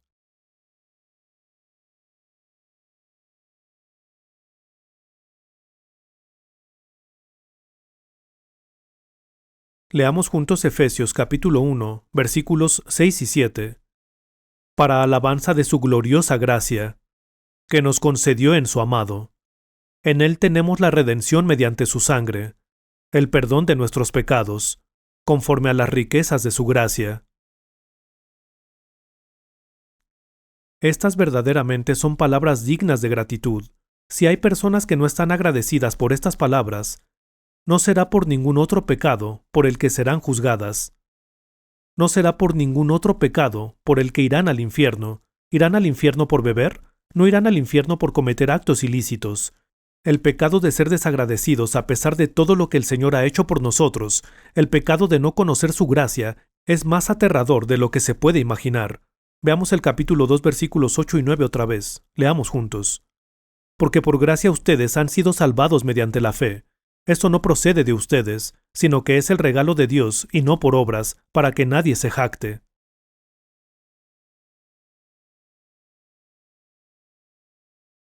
Cualquiera que se excluya a sí mismo cuando dice ustedes en este versículo es verdaderamente desafortunado. Anteriormente, vimos que Dios se dirigió a Adán de tú, en singular, cuando dijo, el día que de él comas. ¿Estamos incluidos en estas palabras cada uno de nosotros como individuos o no? ¿Y bien? Sí, me refiero a cada uno de nosotros individualmente. Cuando el alma se frustra, soy yo el que se frustra, no somos nosotros los que nos frustramos. Aquí, cuando se refiere a los miembros de la iglesia de Éfeso, al decir ustedes, ¿por qué no podemos incluirnos en este ustedes? Es bueno incluirse aquí y decir, Señor, por esta gracia he sido salvado por la fe, esto no viene de mí mismo. Es decir, esto no se produjo por ninguna buena obra mía. Es el regalo de Dios y no por obras. Obras no me salvan. Cuanto yo pudiera hacer es del todo ineficaz, pues no me hace renacer. Es sólo a través de la fe en la labor que Jesús ha hecho, no es por obras para que nadie se jacte. No podemos ir delante de Dios con nuestras obras, no podemos presentarnos ante Dios con nuestras obras. Toda buena obra del Señor se llevó a cabo para lavarnos de nuestros pecados. Fue su cumplimiento, su amor, el sufrimiento de su muerte, y la sangre de aquel Cordero se encargaron de nuestros pecados. Cuando el pueblo de Israel estaba en Egipto, hasta el último momento el faraón se negaba a liberarlos. A pesar de que había plaga tras plaga, a pesar de que las plagas continuaban, el faraón se mantuvo firme hasta el final y no quería dejar ir a los israelitas. Un día, Dios dijo a Moisés que hiriera a todos los primogénitos de Egipto. Y Dios enseñó a los judíos, los israelitas, su método. Debían sacrificar un cordero y comérselo dentro de la casa, y untar la sangre del cordero en los dos postes y en el dintel de la puerta de la casa. Entonces, cuando el ángel de la muerte recorriera la tierra, pasaría de largo las casas con la sangre untada. El primogénito de esa casa no moriría, pero en cuanto a los egipcios, que no untaron la sangre, todos los primogénitos murieron, empezando por el príncipe primogénito del faraón. Todos los primogénitos murieron, sin importar si eran el esposo de alguien o si eran el hijo único de alguien. Así fue como los israelitas fueron liberados y salieron de Egipto. Hoy cantamos un himno que dice: La sangre yo veré, la sangre yo veré, y de ti pasaré, pasaré. Su sangre testimonio da dentro de mi corazón. Y yo escucho, buen Jesús, tu dulce voz de amor, que me llama a ser limpio por tu sangre. Esa sangre del Cordero era una sombra de la sangre de Jesús, que soportó la ira de Dios en nuestro lugar.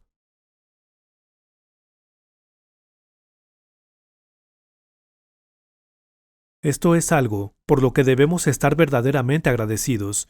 Si Jesús no hubiera derramado esa sangre, ¿en qué clase de personas nos habríamos convertido?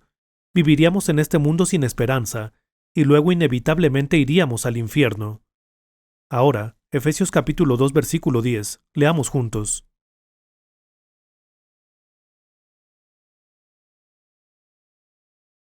Porque somos hechura de Dios, creados en Cristo Jesús para buenas obras, las cuales Dios dispuso de antemano a fin de que las pongamos en práctica. Aquí dice, somos hechura de Dios. Significa que los que hemos llegado a conocer el amor de Jesucristo, que hemos llegado a conocer su gracia y hemos sido rociados con su sangre, somos miembros del cuerpo del Señor. Hemos llegado a ser la iglesia misma y miembros de ella a la vez, formando el cuerpo cuya cabeza es Jesús. Esto ha continuado durante 2000 años. Quienquiera que sea, ya sea de la antigua Iglesia Católica, como Agustín o Tomás de Aquino, y yendo más atrás, ya sea Pablo o Pedro, no importa si haya sido de las muchas personas de cualquiera de las denominaciones, la Iglesia Presbiteriana, la Iglesia Metodista, la Iglesia de la Santidad o la Iglesia Bautista, aunque sean diferentes en apariencia. Sí, definitivamente han creído. Entonces son personas que han sido rociadas con la sangre de Jesús. Así que todas estas personas están entre las filas de los que forman la novia, que es perfecta a los ojos de Dios, y estas personas prosiguen a formar el cuerpo de Cristo. En el tiempo en que los movimientos evangélicos estaban comenzando en Inglaterra, centrados alrededor de la Universidad de Oxford, la gente de la iglesia metodista recibió su nombre porque esta gente era muy buena para ser puntual y mantener las reglas. Pero si pensamos en el tiempo cuando estas personas estaban en medio de agitar el movimiento del Evangelio, John Wesley estaba en el centro. Este hombre, llamado John Wesley, era un inglés que fue hasta Estados Unidos como misionero.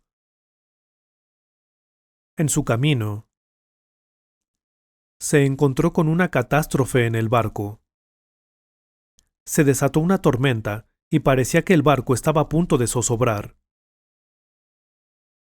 Y esta persona, que viajaba como misionero, que se consideraba a sí mismo un embajador de Dios, tenía miedo y estaba ansioso. Estaba fuera de sí por miedo a ahogarse en las aguas. Pero en ese barco había un gran número de moravos que salían de Alemania para obtener libertad religiosa. Estaban en el barco con él.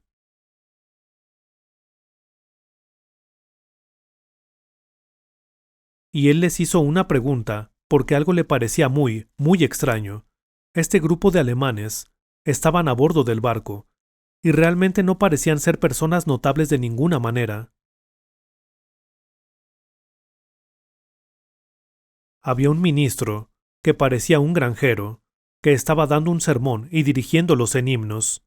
Estudiaban la Biblia, oraban y daban gracias. Leían la Biblia a pesar de la tormenta. Pero este misionero estaba tan asustado y abatido. Y entonces, cuando llegaron a Estados Unidos y bajaron del barco, le preguntó a aquel ministro, ¿toda esa gente tiene la misma fe? El ministro dijo que la mayoría de ellos tenían la misma fe, y él preguntó, John Wesley, ¿no has tenido esa experiencia? ¿No has tenido la experiencia del Espíritu Santo de Dios tomando control de ti? Él respondió, sí, pero más tarde escribió en su diario que había mentido en aquella ocasión.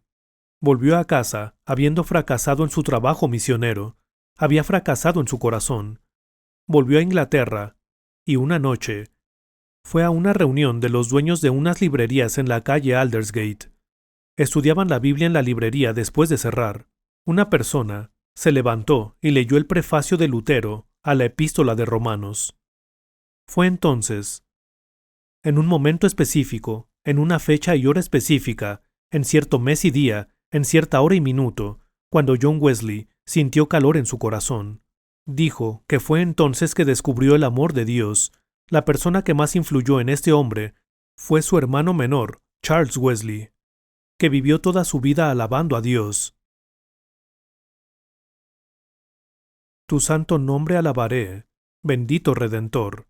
Ni lenguas mil cantar podrán la grandeza de tu amor. Dijo que, si tuviera 1000 lenguas, las usaría todas para cantar las alabanzas de Dios. Este hombre Wesley, que fue influenciado por la gente que cantaba las alabanzas de Dios, llegó a entender esto. Así que cuando este movimiento ya estaba bien establecido, comenzó a tomar fuerza en Inglaterra. Cuando dice, somos hechura de Dios, quiere decir que los miembros del cuerpo sobre el que gobierna el Espíritu Santo, el cuerpo cuya cabeza ha sido Jesús durante 2000 años, se reunirán todos juntos el día en que Jesús venga. Llegará el día en que los creyentes que duermen regresarán, y seremos cambiados en un abrir y cerrar de ojos. Vivimos nuestras vidas esperando ese día, por eso dice la Biblia, porque somos hechura de Dios, creados en Cristo Jesús para buenas obras, las cuales Dios dispuso de antemano a fin de que las pongamos en práctica.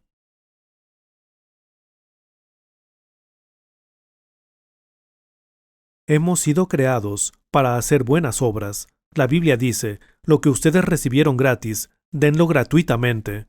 El Señor ha salvado nuestros espíritus gratuitamente, por lo que vivimos en este mundo para difundir este amor.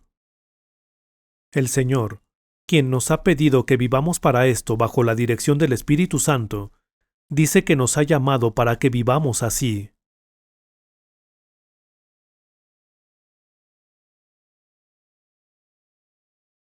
Vamos a orar.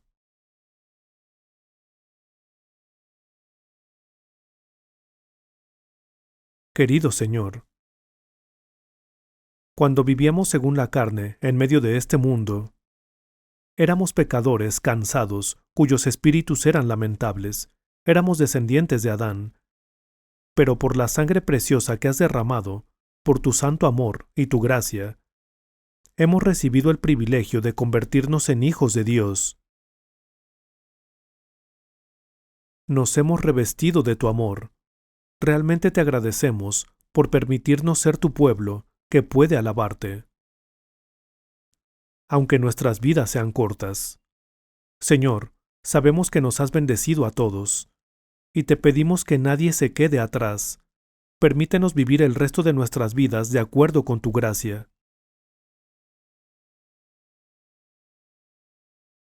Sabemos que el Espíritu Santo nos ha estado guiando para que podamos llegar a conocer y vivir con el conocimiento de que nos has bendecido a cada uno de nosotros. Dejamos el resto de nuestro tiempo y nuestros pensamientos en tus manos, y oramos en el nombre de Jesús. Amén.